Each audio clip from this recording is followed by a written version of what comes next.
All right, I tried something new today. I just decided to go straight into the intro so you don't hear me gib-gabbering all day long. You guys, welcome to episode 33 of Cheerful Conversations. I just feel like so blessed that I have 33 friends to talk to me for an hour about whatever happy. So today I wanted to introduce you guys to my awesome guest, Christine Allee. Hey, Christine, how are you? Hey, April. I'm great. I'm really excited to be here. Thank you for having me. I'm so excited to have you. And we're going to talk a whole bunch of stuff today. Our theme and topic is about mindset. And I titled it, Your Mindset is Everything. And you're going to see, based on this hour-long conversation of awesomeness, why it's so important. So this might be a really good episode for people who are a little bit more on the logical side, don't really understand, or don't, maybe aren't on like the woo-woo track but don't really understand why mindset is so important. And we're going to really deep dive into that. Or if you are a self-help personal development junkie and you just know that mindset's everything, we're going to talk a little bit about different ways to continue to keep those shifts happening, because it takes a lot of practice to have a really strong mindset, and it shows up in everything we do. And so I'm just so excited for this conversation. But before we get started in talking about this topic, Christine, can you do me a big favor and tell everybody how amazing you are and what you do?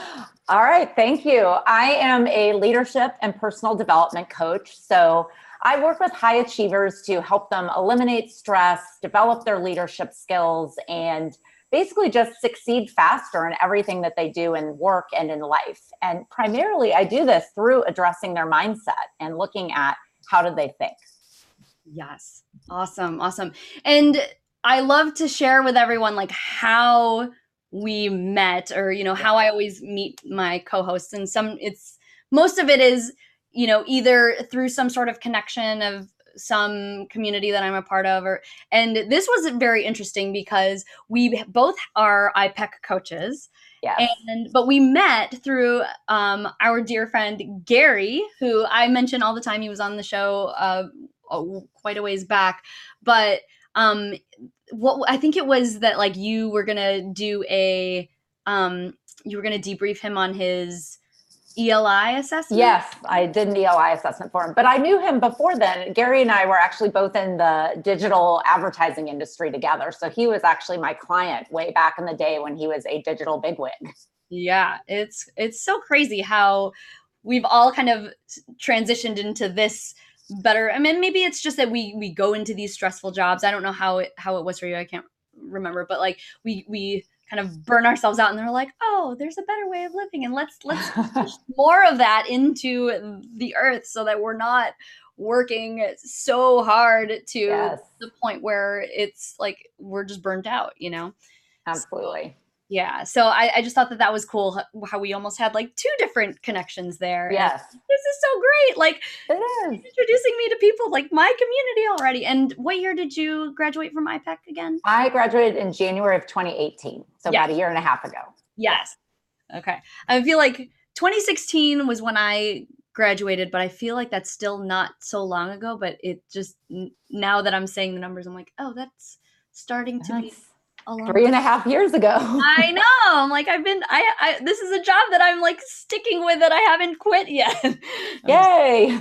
So, okay. So the next question that I have for you, just so that people can really get to know you, I asked the question, what do you geek out on? And this can be something, or if you're going to share something, it should not be work related, because most of the people I interview, geek out on what they love to do in their work. But is there something unique or different that you geek out on? Or is there just a fun fact about you that you'd like to share that people might not realize that is you?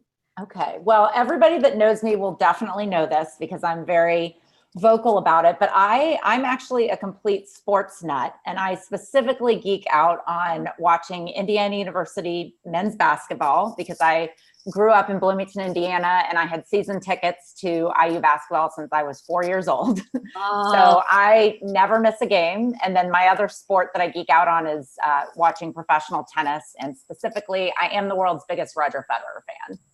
Nice. Never miss one of his matches ever. So do you play tennis? I do. Yes. I love playing tennis. I do not play basketball, but I do play tennis. Yeah, it's one of those things too. Like I love her. I mean, I don't know. I feel like I'm slowly fading away from watching so much football, but it's just still in the space, and I love that's a sport that I can sit and watch. And because I don't do fantasy football anymore, it's like I'm not as engaged as I used to be. Yeah. But it's still like sport I've never played. I can't really throw a football that well, but it's definitely something that I love because it's such a like condensed season and all that stuff. Yes. So I'm like trying to look at my video and it's like slowing down every once in a while. So that'll be a fun thing for people's eyes to try to do. Okay, the next thing that I wanted to ask. So I do these random questions pulled from my little game. I love these games that have just thought-provoking questions and are good conversation starters. So this is my vulnerability. Great. I was wondering where you got your questions from. That's good to know. When I run out of these questions, I already have like other things that I can pull from. But this particular game has 3 different categories that would make sense for on the show, because some of them are like actions, and that would it's hard. And one of the categories I've found out, which is laugh a little, sometimes it has like an action related question. So if I get one of those, I might just pull a second one, just because the one that I pulled, I don't know if it was last week or last show or 2 shows ago, they said, don't say anything and just smile and see how long it takes for the other people in the room to smile. And I was like, I don't know how to do this. And I tried to do it and they're like, are you asking a question? And I was like, yeah, that's what it said. Okay, we'll pick another one. Yeah. So topics are break the ice, get vulnerable. So those are probably a little bit deeper than the break the ice questions. And then there's the laugh a little questions, which might be like a silly question. Right. Well, I'm a little scared to choose laugh a little now that you've said that some of the questions aren't so ideal, but I'm going to choose it anyway because there's nothing I like to do more than laugh. So yes. Let's see what you got. Awesome. Okay. Let me see. I always do this because sometimes it takes a while. The question is, and I'll read it. Have you ever been kissed by a cat, by a dog, by a horse? Yes, to all 3. Us to all 3? Yes. So a kiss from an animal would like be like a lick, right? Like, I mean like a lick on the face. Like I'm not assuming I'm not kissing them back. Yeah. I'm like, what? Because I feel like I've had cats like lick my hand. Does that count? I don't know if that counts. Yeah. Kissed by a dog, yes, for sure. By a horse, I don't think so for me. Maybe I need to be around horses a little bit more. But yeah, that was a fun little question. Okay, let's see. Okay, next thing we need to do is spread our cheerful news. Every episode, I challenge myself and my co-host to find positive news anywhere. It could be in local community. It could be something that happened to you. It could be something that you Google search on the internet, which is what I try to do because that's it makes it very challenging sometimes to find positive news amidst some of the crazy news that's out there. So, Christine, you want to go first with what? Sure, I would love to. And actually, before I tell mine, just for anyone that likes cheerful news, I'm a cheerful news geek. Like that's something I geek out on. Actually, I have there's a web magazine called The Week that will send out news stories, but once a week on Thursday, they send out good news for the week. And it's 5 good news stories. So anyone that wants to just regularly get some good news in their inbox might want to look into that. But my story, this story didn't actually come from The Week. It was a segment on the Today Show. And I absolutely love this story. I'm so excited about it. It's this woman named Mary Latham. Some of you guys may have heard of her. So her story actually started many years ago, but I just learned about it recently. So she was having a phone conversation with her mom on the morning of the Sandy Hook shooting. And her mom had said to her something that really impacted her. And she said, there's a lot of terrible things in the world, but if you look for it, there'll always be more good. And so this had really resonated with Mary. Her mom actually passed away in 2013. And 3 years ago in 2016, she decided to, she really thought about what her mom had said about that. And she is embarking. She's still on it now. It's been 3 years now, what she's calling the More Good Tour of the United States. So she's going to all 50 states. She's been to 53 so far. And it's totally crowdfunded. She's staying with strangers in every state. And she's just documenting good news. And she's documenting acts of kindness and acts of goodness. And, essentially looking for the more good that's out there. In fact, she even sells on her website now. They have like t-shirts and tank tops that say more good on them. And I'm actually ordering one for myself because I just love the concept that if you look for it, you can find more good than evil, but you have to look for it because fundamentally we find what we look for. So I love that story. That's like one of my favorite news stories in a long time. I love the cheerful. It's called The Week, is what you said. The Week, yeah. Yeah, I try to look, and Google search, and I've yet have to like really sit down and like document all the different places where you can get positive news. But even, I haven't even heard of that one. So now I'm like, I got to check that. I mean, that's not what they exist for. They send out 10 regular news stories every day, and most of those aren't positive. But then on Thursdays, they send out, the title is, It Wasn't All Bad. And then they have 5 positive news stories. So I really look forward to Thursdays. Yeah. And, I actually, I found out that CNN, which is, I don't know, that just tends to be the news feed that tends to like pop up on my stuff. But I tried to just see, does CNN, something that is, there's so much political chatter on CNN. Do they have a good news section? And they do. They do, yeah. Email list. I don't remember what it's called, but I think they send out theirs every Sunday. And I was like, I don't want the email. I can't, I'm email me unhappy. So I was like, I'm just going to go. But they have a page that they refresh on a weekly basis with stuff. So most of the television stations have that, actually. I found out. I mean, the radio station here has it. And so I feel like people they're recognizing that this is more important. And, maybe some of these stories are not life-changing, whatever, all the time, but it gives that humor and it kind of lightens the load of everything else that we have to deal with. And so I just have to continue to figure out a way to put all of this in one nice little package for people to just have that be the primary thing where it's only good news. Yes.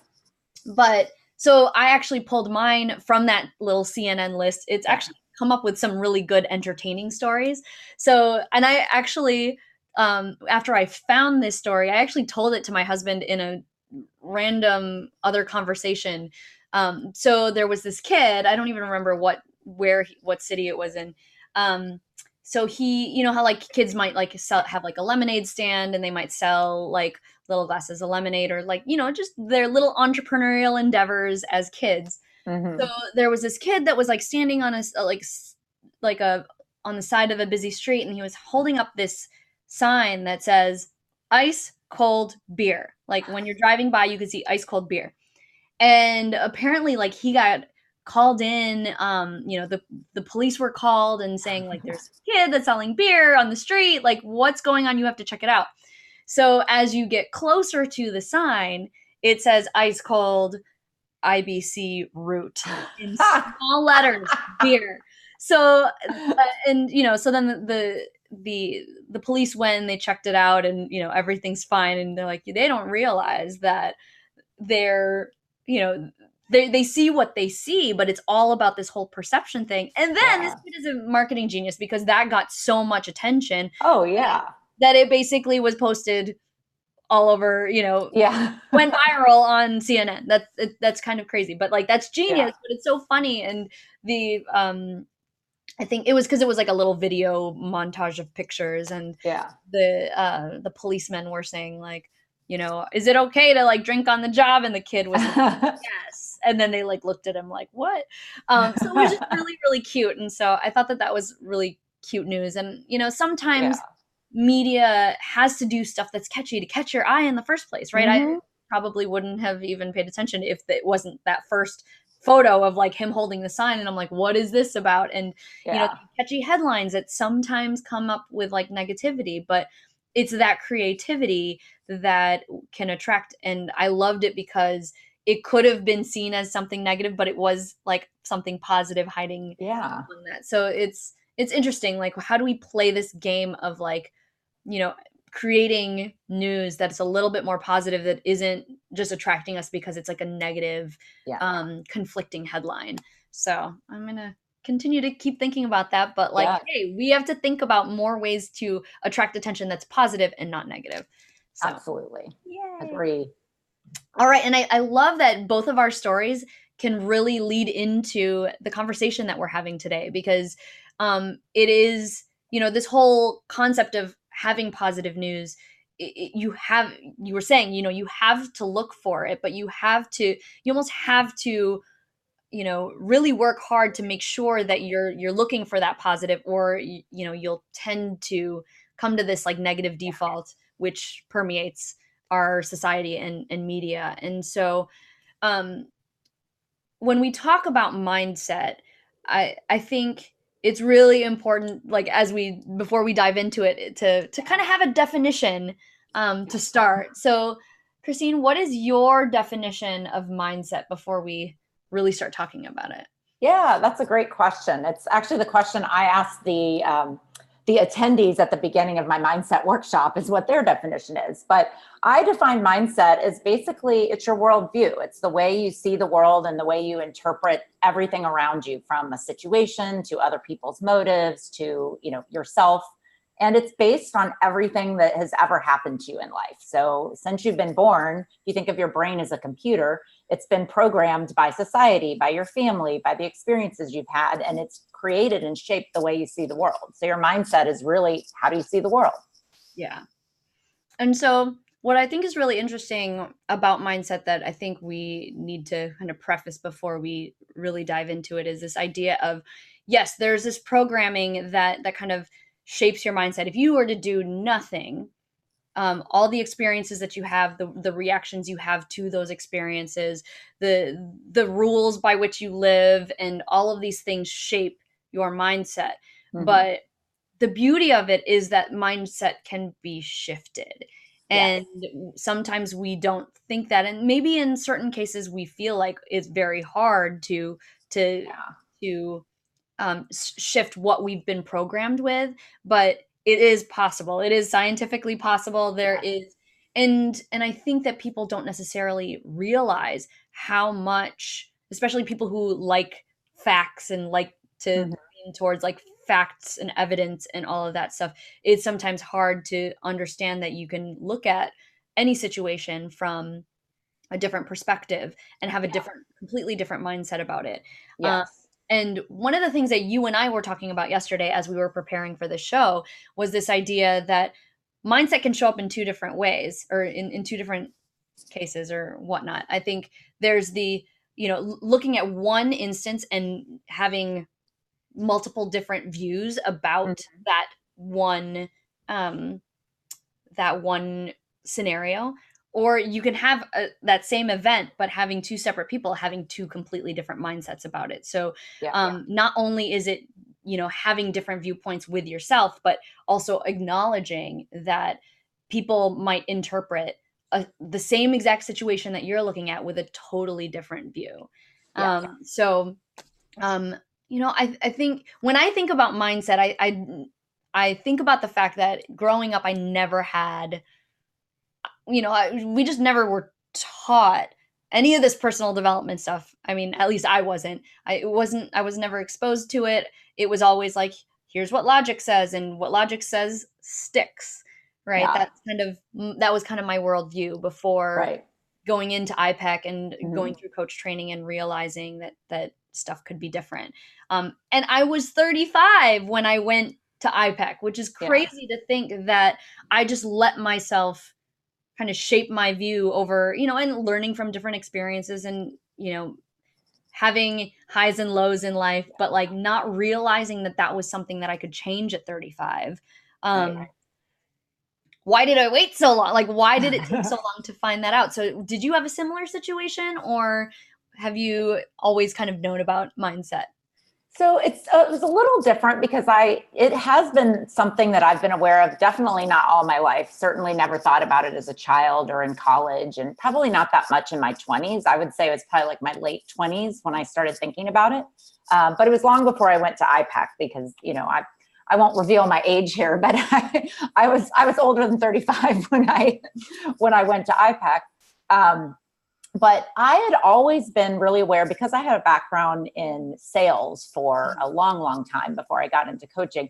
I was really aware of how your mindset impacted your ability to be successful at work. It was just so obvious in sales because success or lack of success is so easy to measure in sales. And so I did a lot of selling myself as well as sales management. And so I was able to see not only for myself, but to compare with everyone else that would be on the team or people that were working with me. And I could tell, even it was really rudimentary then, my understanding of it. I didn't know any of the science behind it. I really just noticed that, wow, people that are positive and expect to succeed seem to be able to overcome obstacles really well. And people who are negative and think that the obstacles are the reason they can't succeed don't succeed. But if they're both facing the same obstacle and yet somebody's, overcoming it and someone isn't. So it was really, obviously, as you know, the stuff with mindset is a lot more complex than are you positive or negative? That's not really, but that was my rudimentary understanding of, I recognized that if you were a positive person, that made a real difference in your results. And so that got me really interested in positive psychology. And long before IPAC, probably a decade before IPAC, I started reading books on positive psychology and neuroplasticity and really like researching, like you mentioned, the woo-woo thing, like really researching what is the research from psychology and neuroscience on how our brain works and how our brain changes and develops. And it's really fascinating. So I got into it over a decade ago because I just saw it just in the positive or negative. I saw the impact and I was like, I want to know more about this because there's something going on here. Was there any particular fact in diving through some of, that research or that was just like mind blowing for you? Because I feel like there's something about when people say like, oh, science says, or statistically, when you have some sort of like statistic or some sort of fact, it seems a little bit more tangible than like, just trust the process or something like that. Right. Yeah. It's a little bit harder, but was there anything, but sometimes people don't even have the patience to like really look that up and see how that impacts. So was there anything that you recall that was like, wow, I didn't realize that. Well, actually it's interesting because, what happened to me, like my first like real aha moment, like I've been reading stuff but reading it and intellectually agreeing with it isn't necessarily the same as being able to apply it to your life. Yeah. And many, many years ago, I was in a situation at work where I was working with a couple of people that were just really, really challenging and difficult to work with and would be, very sort of aggressive and abusive in some ways. And it was really difficult. And I was getting really discouraged by it. And I could tell that my responses and reactions to either of these people were not particularly helpful.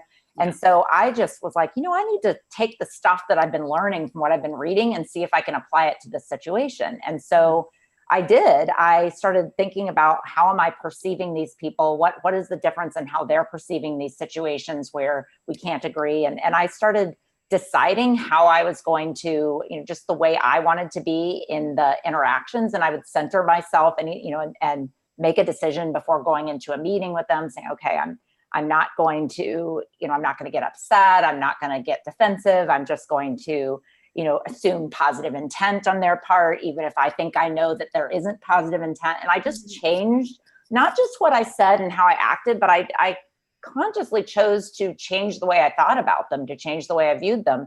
And I would go in and just be like, I'm just going to assume this, no matter how their behavior makes it seem like this isn't the case, I'm going to assume it. And when I started doing that, every time that I remembered to do that, to kind of prepare myself mentally that way before going into a meeting, no matter how it started out, like if it started out with them yelling or whatever, it would turn around every time. And the meeting, we'd end up laughing. We'd have a positive, productive meeting. I never had a difficult meeting with either of them when I used that approach. And it was so mind-blowing to take something that had been really toxic and turn it around to something that was really productive and positive, and didn't have any sort of stressful content to it at all. And so that was the aha moment for me, was when I was like, oh my gosh, this stuff works. And so that's when I started even getting more encouraged to read it, because I'd actually seen it happen in what seemed like an impossible situation to me. Yeah. That's so interesting. So your example is like, shifting your mindset about how you were perceiving other people. I was going to share a situation. I mean, I think that when I started to realize that there was such a thing, because truth be told, I was a very logical person, and it was just like, why, when people were not rational, I didn't know how to process it. And I talk a lot about my previous work situation, where I think that the way that I was raised and the way that I was groomed is that when something wasn't working, there was something that I needed to do to fix it. And if it wasn't getting fixed, then there was something wrong with me. However way that happened. So it was a very internal mindset shift that I had to make to even get out of that situation. Because when things weren't working out, I was like, what is wrong with me? There's something wrong with me. And, I have the very vivid memories of when I was on my medical leave trying to figure out, like, what is going on? Like, clearly I'm so stressed that it's manifesting in all these different health conditions, but like, I don't know how to fix it. Like, I literally don't know how to fix it. And one of the things that I did that my doctor had recommended, because I was like not into meditating or anything like that.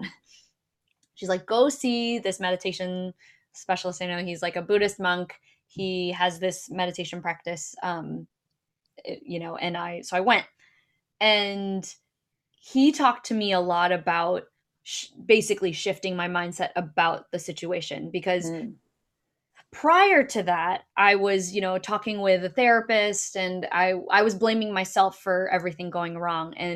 But she kind of came at it from this perspective of like, it's not you, it's her. And I was like, no, why would she do that? And I like could never put the blame on her, but she basically helped me shift some of that blame off of myself to her a little bit. But then when I talked to this other guy, who was the meditation specialist, he was like, how do we change the way you look at that? Because, she did this thing,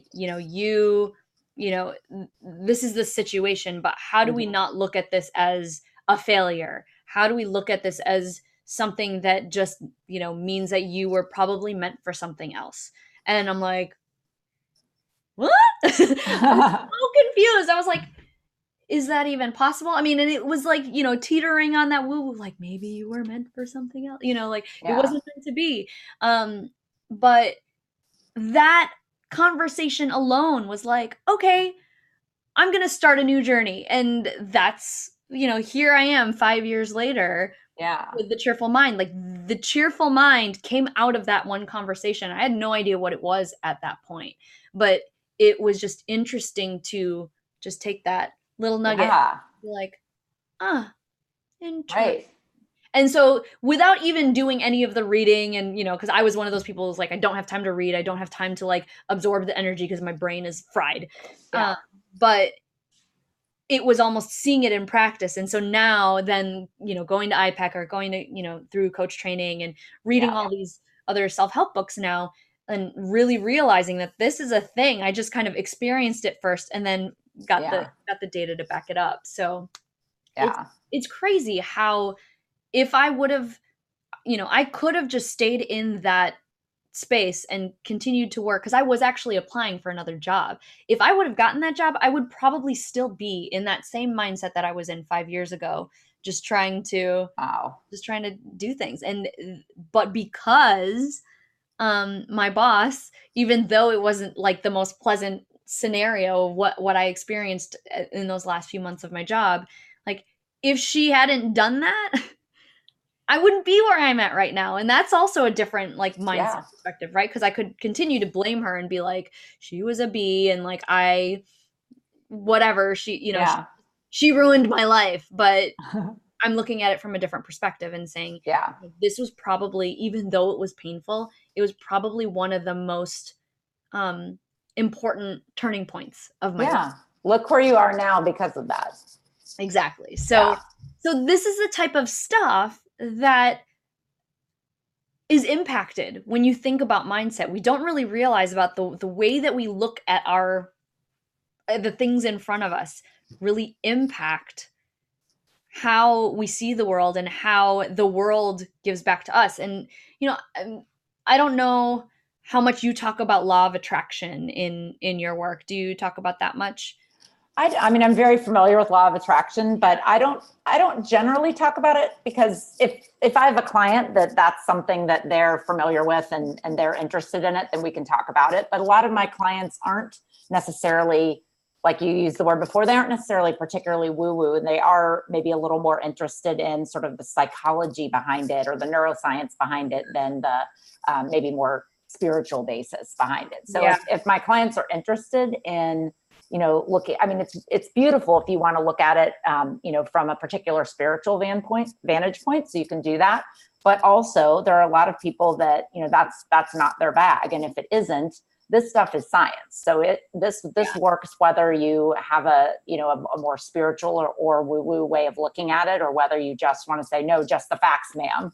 So I don't have too many clients bring up law of attraction, but interestingly, some of the more science-based books that I've read, and I read books kind of across the spectrum on this topic, but some of the more psychology and neuroscience-based books will actually talk about law of attraction, but they'll say, here's the science behind why law of attraction works, and they'll explain that. So it's pretty cool. Yeah. So what types of mindset shifts have you helped your clients shift to? I know that we both work with high achievers, and some of the things that I deal with a lot is just this constant pressure to always keep doing. And it's also something that I've also had to unwire myself from, because I'm the person who's like, okay, I just did this project. What's my next one? And the last couple of years for me has been like, well, what if I just didn't have a project? Like, I wrote a book.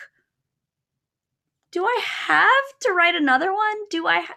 What does that say? And trying to basically shift from this, I'm busy all the time. Yeah. And, I mean, I still feel like I'm busy all the time, but it's I'm busy going on vacations all the time versus I'm busy, launching this program versus I'm seeing a big shift for me on the type of things that I'm doing that, so I'm still busy, but it's not because I'm doing work as much. Right. So I'm almost trying to slow down my masculine energy to want to always go and achieve. So do you see, are those the types of things that you see with your clients, or is it a little bit different? Well, I do think I think that's very common with all high achievers, is that, they tend to have a high achievement drive, if you think of the strengths and that. And so it's if you look at founders for startups, as soon as they successfully sell their startup, they could, in a lot of situations, just retire. They've made millions of dollars, but they do it again over and over again, because they have that achievement need, that drive, even though they just got out of this job that they've been working 80 hours a week for 3 years.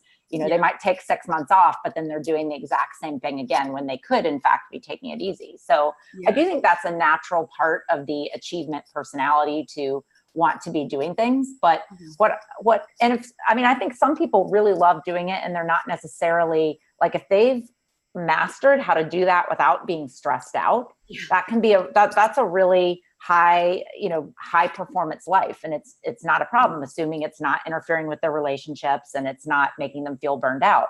But what I see is a lot of high achievers haven't mastered that. And so they actually are burned out, and then we have to deal with stress. And stress tends to manifest in one of two. I mean, it manifests in lots of ways, but just from my experience, what I've seen, the two most common ways are either physical health problems or relationship drama. Stress just tends to play out in those two ways. So I would say, more so than anything else, the two topics that I have come up most frequently, whether I'm working with someone in a business setting where their company has paid for me to coach them, or whether it's an individual that is, just doing private coaching with me, is relationship drama, either at work or at home, more frequently at work, actually, or, just dealing with stress in the sense of like, neck aches and like just constantly feeling achy and all the other physical manifestations of stress. So, I mean, those are the two things that I end up working with people on most frequently, because that's, a lot of high achievers have a lot of stress. Yeah. Yeah. It's crazy. And why it's so hard to stop that train. And, I know that slowing down is not the thing that you want to hear as a high achiever. I struggle with it too, and I'm like, I'm intentionally trying to slow down, and it's still so hard. Yeah. So in those situations when you see them in this place where they're either experiencing the health issues or the relationship drama, I'm guessing that a lot of the relationship drama is how you're looking at the interaction with them. But then what do you do for people who have kind of gone the other way, where they're seeing it manifest in their health? How do you cope with that, or what types of mindset shifts are needed? Yeah, I mean, it's interesting. There's a really fascinating book by a woman named, let's see if I can say her name right. It's Lissa Rankin, Rankin, and she wrote a book called Mind Over Medicine. And it's really, it's all about the effects of the mind and thinking on your physical health. And so I've recommended that book to a lot of people. And we talk about how, a lot of times when people are having physical health problems, they can get really down and discouraged. And their mindset is, it's kind of a victim mentality, because obviously health, I mean, unless it's like, okay, maybe you smoke and then you get lung cancer, you can see a definite cause and effect. But with most health problems, even if there is some lifestyle that's caused it, it isn't an obvious one. So you can feel like a victim if you get cancer, or if you just start having, just horrible aches and pains and you're just always uncomfortable, or suddenly you can't sleep well at night, or, whatever it is, like that kind of thing feels like it just happens to you. So for me, like, no matter what it is, I always start with, and I think everything starts this way. Like if there's a real health problem, obviously they need to go to their physician and deal with it on that way. I'm not going to treat them or anything, but the mindset, do they have a mindset that I'm always going to be sick? This is always the way it is. Oh, I just, because the way my life is, I can only sleep 4 hours a night. That's just the way it is. Like if they sort of have that victim, that's just the way it is mindset, and they feel like this is getting in their way and it's horrible and there's nothing they can do about it. The first thing I would do is work on, that belief, and really talk about, what is that true really? Where does that belief come from? How do you know it's true? What would be an alternate way you could approach the situation, and help them start to make that mindset shift? And then there will be other things they'll need to do. Like if they are only getting sleep 4 hours a night, that causes all kinds of health problems. So we look at actual practical action steps that someone can take to make sure that they are getting more than 4 hours sleep a night. Or, maybe if it's just literally almost panic attacks or like just really physical stress, working on meditation, working on diaphragmatic breathing, like the physical things that you can do to combat down the body's stress response. Mm-hmm. Yeah. There's so much. So, and I think a lot of times too, in any coaching scenario, it all comes down to that belief system, right? Mm-hmm. That is kind of the entry point where your mindset is kind of shaped. And are you able to shift that belief? Have you ever experienced a time when like they were so deeply rooted in that belief that they couldn't let go? And what did you do? Yeah, there is. What I find is if people, and this, I see this, it's not just my clients, I see this in myself as well, that some mindsets are easier to shift than others. Like, especially now, because I'm so bought in on this concept, most of the time, just catching myself in a default thinking pattern and recognizing, well, that's not helping me, I'm going to choose to look at it this way, is enough to allow me to shift now, but not on some things. Like the deeper rooted that your belief is, the original default belief, the stronger the neural pathway in your brain is between that repetitive thought pattern, the harder it is to change. And so, I've definitely, I think the most common thing I found with people when they have trouble shifting and when it just doesn't seem to happen, especially in the short term, is kind of this belief that it has to be true. So they have like, my interpretation of this situation is correct, and I am therefore I'm not going to give up my ugly truth for your beautiful lie is basically the way they kind of look at it, that they think of it as, oh, it's just Pollyanna thinking. So they can't shift the thinking because they don't quite want to, because they have this attachment to the correct interpretation of the situation. And so then that takes more work to kind of deconstruct. So they have to really deconstruct why the original thinking may not actually be correct, or at least isn't the only possible correct interpretation. And so that can take a much longer time. I mean, it can take years for some people if it's really, really deep, especially if there's a lot of, perhaps shame involved or different things like that. Yeah. Oh, it's always, there's so much shame. And a lot of that stuff is the reason why it's so hard to shift. So for you personally, in terms of mindset, if you're willing to share, I mean, I think about like, I feel like I have a strong mindset, definitely stronger than it used to be. There's always room for growth, room for opportunity. And I've always been very open about this, that I think that the place where I feel that I might be weakest is in the money realm. Mm-hmm.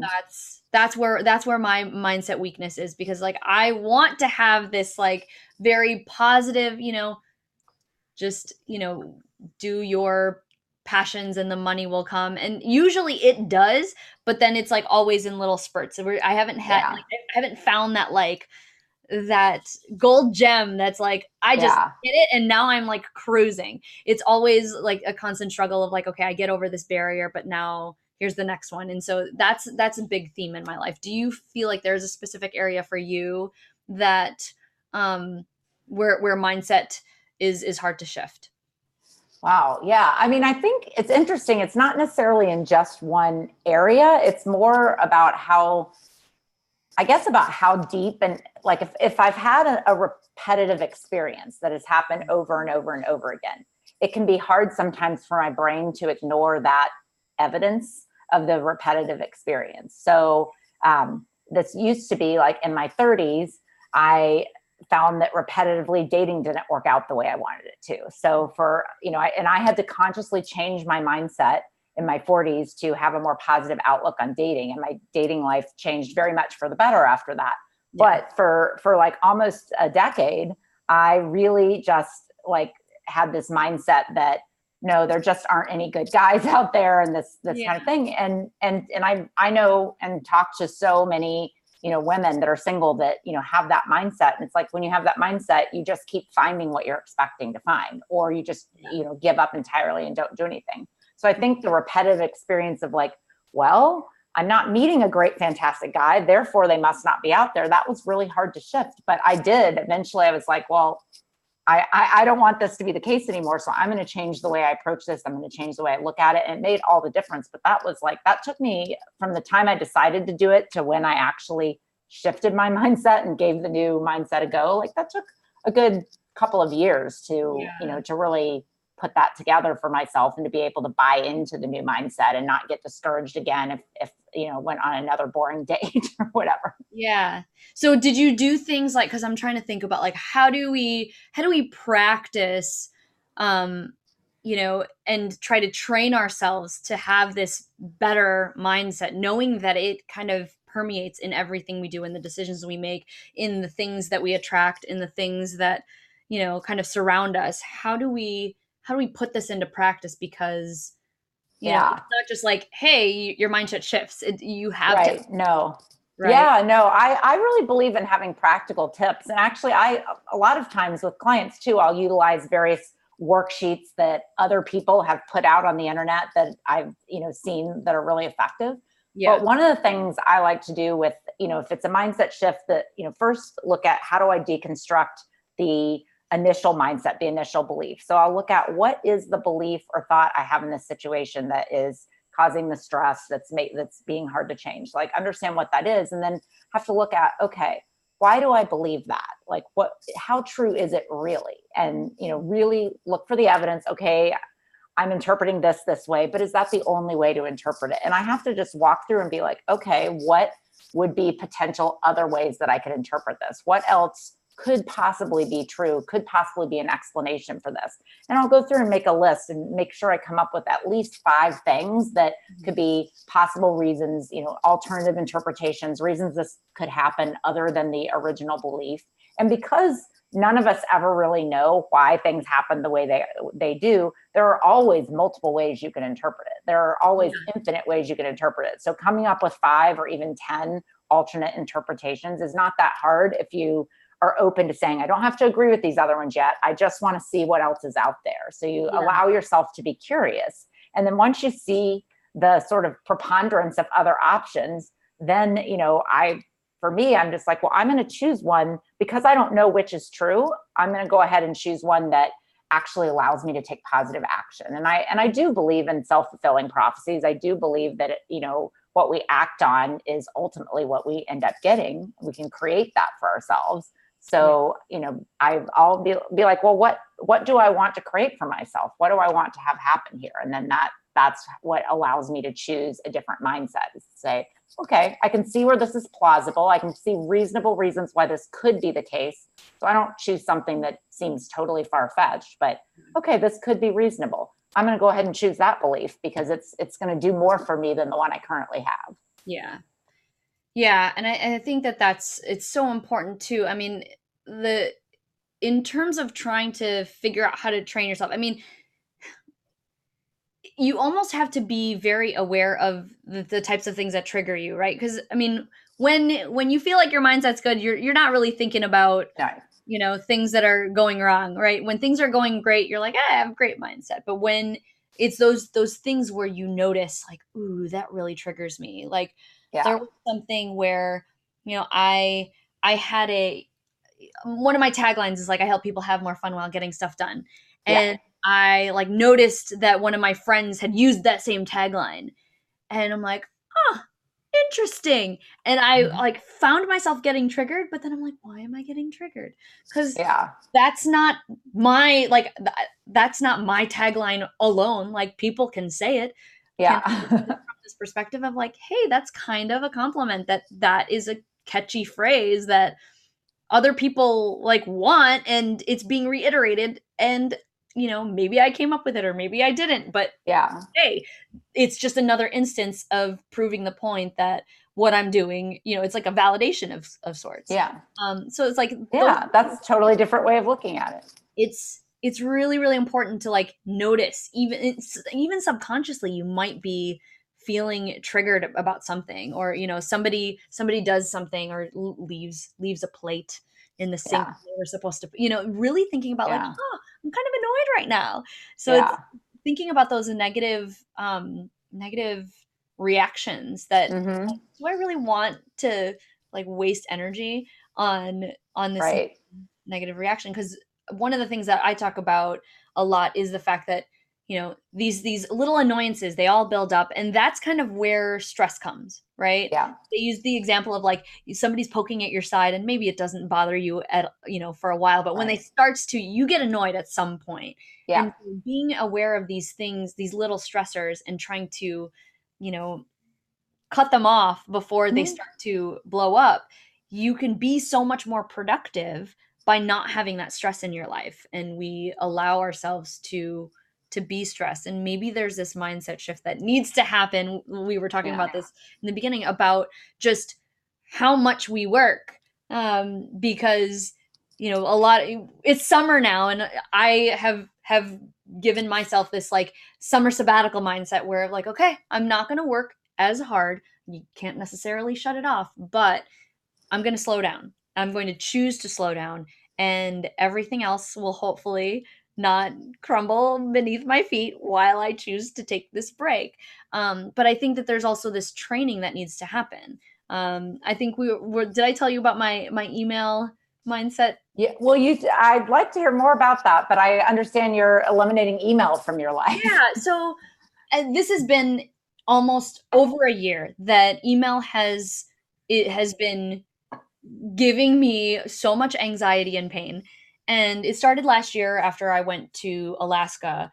I decided to shut off from email because I normally don't, because I know that it's like that feeling when you come back from vacation and you have like all this stuff to catch up on. Just the world doesn't stop when you're on vacation, right?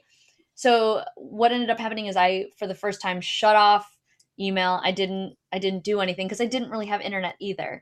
And so I came home feeling completely overwhelmed, and I didn't want to get back into like just staying up and basically canceling all the rest that I got from my vacation. So I was like, I'm going to just go at this pace, and whatever I can do in a day I get done. So but more stuff kept on piling up, and I started feeling the stress to the point where it was just unmanageable, and I just said forget it. And then I did end up spending like a few nights very late trying to clean up my entire email. But then every time I'd go on vacation, even for like a long weekend, it would just pile up again. And so I'm like, I need to figure out how to make this stop, because and a lot of it was trying to unsubscribe from emails. And a lot of times I had the mindset of like, I don't want to unsubscribe from emails, because if they know, if I unsubscribe from them, then maybe they're going to unsubscribe from me. And then and I'm like, these are stupid. Like, if I'm not really reading them, like, I should not have them in my email. And they shouldn't feel bad, because I don't really feel bad when people are like, I'm just too overwhelmed. I would not want that for people, for them to be overwhelmed by my emails that I send out twice a month, So I'm like, no, we have to change our mindset around this. So I've been slowly trying to change my relationship with email. And this is so crazy, because it seems like something so small, but it's impacting me so much. It's causing me so that's awesome. that I finally, going into this last vacation that I was gone for 17 days, I barely had internet. I did not check my email once. And I didn't check my email for maybe the month and a half before that. Just little pieces here and there where I'm like, oh, I see this, I'll respond to it. But I literally let things sit. I let myself make mistakes, deadlines. I got some of my bills like kind of went crazy. Not too bad, but it's not the perfection that I normally have around my email, like trying to do everything. But I just came to this decision that, I don't want email to run my life. It's run my life for all of the years that I've been working. So like 17 years, whatever that is. And I refuse. I refuse to do it. So I decided that I was going to I'm going to just train people to not email me. And my goal is to just send less emails if it's something where I have to, put a proposal together, or something that requires sitting down and really, the person at the receiving end to sit down and really process stuff. I will send that through email. But if it's going to be just, hey, are you busy tomorrow? I'm going to just change all of that to text messaging apps and everything like that, because I feel like email is meant to be something where you're sitting down and you're super present, whereas a lot of the conversation that I have is very on the go and more quick answers. And so I want to separate that as much as possible. And so I'm trying to shift people. Like, I'm trying to get people to understand that email is not a way to get a hold of me. I'm trying to remove the guilt that I feel when I don't respond to an email. And so it's a long process, but like I used to like have to file every email away. Like, that used to be it. Now I'm just saying like, okay, these types of emails, I just want you to like throw them in the trash. And if I decide that I want to look at my trash, and if I make a mistake, whoops. But there are. So you've totally changed your mindset about email, because it sounds like before there was a lot of have to and should around your emails. And now you're like, no, I don't think that I do have to read this or should read this. And I don't like, I tried like, maybe I delegate my email, and I can't get myself to do it. So I'm like, okay, well, I'll just let it sit. There are so many people that I know that have like thousands and thousands of emails, and that doesn't overwhelm them, but it overwhelms me when I have like even like 100. So I'm like, I need to figure out how to just let go of that, and maybe just filter emails that I know that I'm going to get, because I don't really have a choice, because it's an account that I have, but then, put it in a place that's not going to overwhelm me, and it doesn't, so hopefully by this time next year, people will still email me, but it's not going to be something that I feel obligated to check. But it takes practice, right? And so this reiterates this whole mindset idea where, if there's something that's bothering you, look at that and say, what is it about it that changes, and how can I actually shift it to something that is positive? So Yeah. something as silly as great email. example. Yeah. Or as big as a relationship conflict or something like that. So, yeah. But I'm looking at the time and it's like already. Oh my gosh. I know. We had, and I'm. Hour has flown by. I know we can continue to talk about mindset probably for days and days and years and years. But I like to slowly start to wrap up all of my shows with a question that comes from my audience, because they ask a whole bunch of questions all the time. And I thought that this one would be fun for us to kind of ponder. Okay. So the question is, like, how do you get motivated when you expect a day with boring obligations? So when I saw this question, I immediately was like, okay, that's interesting. Like, what about your day makes it boring? And what potential mindset shifts can you make about a boring day? So I don't know if you want to comment on this question to start, and then I'll back you up. I think it's a really interesting question. I feel like there's really two pieces to it. Like, one is definitely, as you said, there's some potential mindset shifts there. Like if I was talking to a client and they said, my day is going to be boring and I'm not motivated because I have all these boring tasks to do, then I would want to look at, like, what is it that you have on your to-do list? First of all, are there some things that shouldn't be there, that aren't aligned with your values, aren't necessary for your job? You're just doing them because you think you should, but it's not even, required. So some of it is maybe you don't have exactly the right, schedule for the day. Mm-hmm. But then also looking at the things that you do decide, yes, I want to keep these on my to-do list. If you're looking at them as boring, maybe the mindset shift is, why am I doing these? What value does this honor? So for instance, I might look at, I have to send out all these emails to potential clients. That's not as exciting as actually meeting with a client or giving a workshop or things like that. But when I look at that, I'm like, that is actually honoring my value of abundance and wanting to grow my business. And I'm doing it and looking at, why am I doing it? Okay. The actual task may not be something I love to do, but I'm really excited about the potential result. Yeah. And so really getting down to why each task is being done. Like, as far as the mindset shift, it's usually about understanding why you're doing something. If there really is no good reason, being okay with letting it go. Yeah.